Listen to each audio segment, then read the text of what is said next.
नमस्कार, मैं डॉक्टर कंचन आज की वीडियो में आप सभी का स्वागत करती हूँ।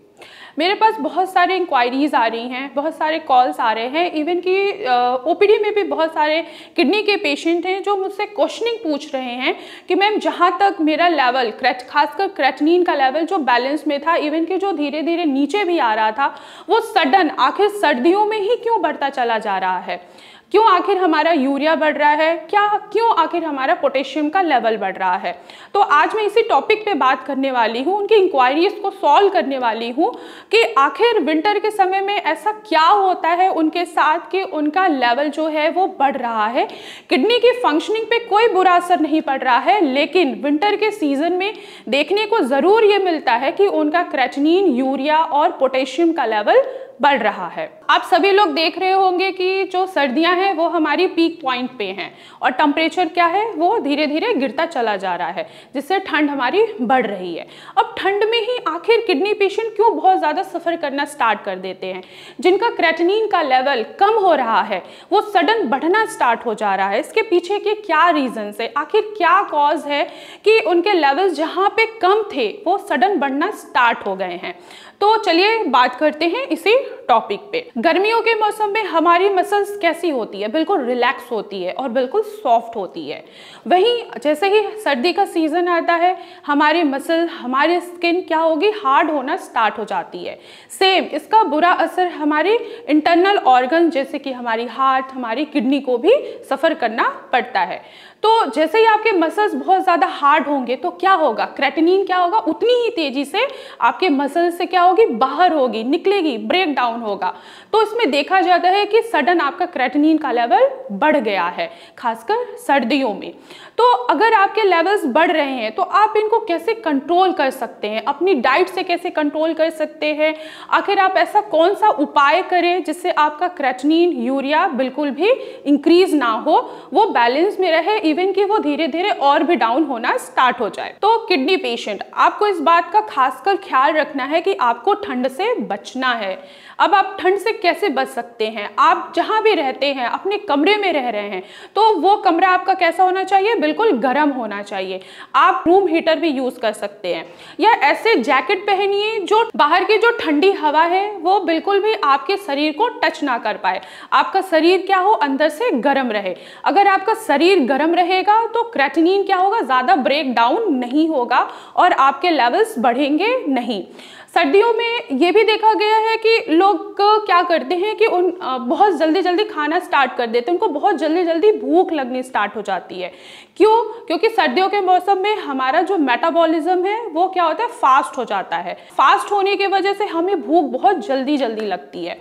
तो किडनी पेशेंट को भी भूख इसी तरह सर्दियों में भी बहुत ज़्यादा लगनी स्टार्ट हो जाती है, तो वो कुछ भी खाना स्टार्ट कर देते हैं, इवन कि गुड़ खाना स्टार्ट कर देते हैं या मूंगफली खाना स्टार्ट कर देते हैं।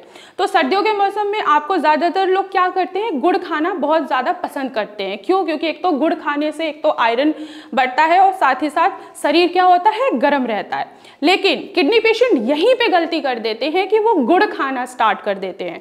उनकी डाइट में मना होता है कि नहीं, आप गुड़ नहीं खा सकते हैं, लेकिन फिर भी यहाँ पे किडनी पेशेंट क्या करते हैं, इस चीज़ को इग्नोर कर देते हैं और वो गुड़ लेना स्टार्ट कर देते हैं।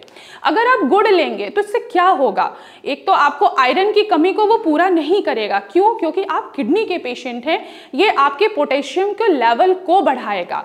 क्यों? क्योंकि गुड़ में पोटेशियम की मात्रा पाई जाती है। अगर आप ठंडी के सीजन में गुड़ खा रहे हैं, इवन कि अगर आप गर्मी में भी गुड़ खा रहे हैं तो भी वो आपके लेवल्स को बढ़ाएगा ही बढ़ाएगा। अब यहाँ पे एक सवाल ये भी आता है कि किडनी पेशेंट के मन में कि अब तो ठंडियाँ आ गई हैं, मेरे पास तो कुछ भी नहीं बचा है खाने के लिए, ना लौकी मिल रही है, ना ही कद्दू मिल रहा है, ना तोरी मिल रही है। तो आखिर इस विंटर के सीज़न में हम ऐसी क्या चीज़ें खाएं जिससे हमारे लेवल्स ना बढ़े। तो उनको सर्दियों के सीज़न में सबसे ज़्यादा जो वेजिटेबल्स देखने को मिलते हैं वो क्या मिलते हैं, ग्रीन लीफी वेजिटेबल्स, और वो पेशेंट वही खाना स्टार्ट कर देते हैं।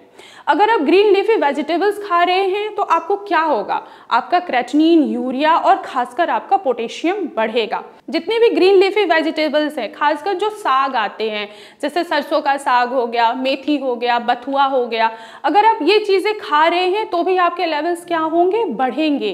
क्यों? क्योंकि इनमें पोटेशियम पाया जाता है।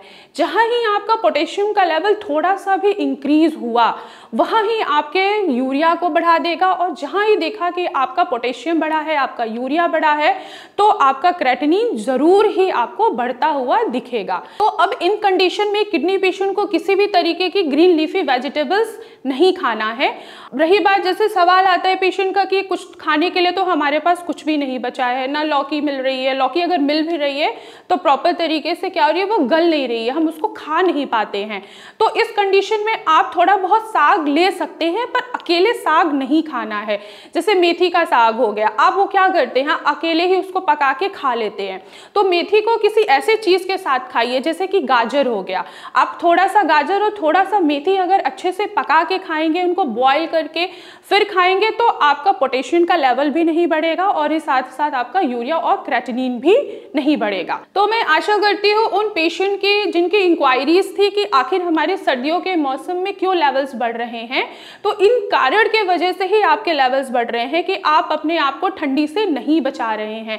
आप ऐसी वेजिटेबल्स खा रहे हैं जिससे आपके लेवल्स क्या हो रहे हैं, वो इंक्रीज हो रहे हैं। अगर आप ये सारे टिप्स को फॉलो करते हैं तो ना ही आपका यूरिया बढ़ेगा, ना ही क्रेटिनिन, और ना ही इसके साथ साथ आपका पोटेशियम बढ़ेगा।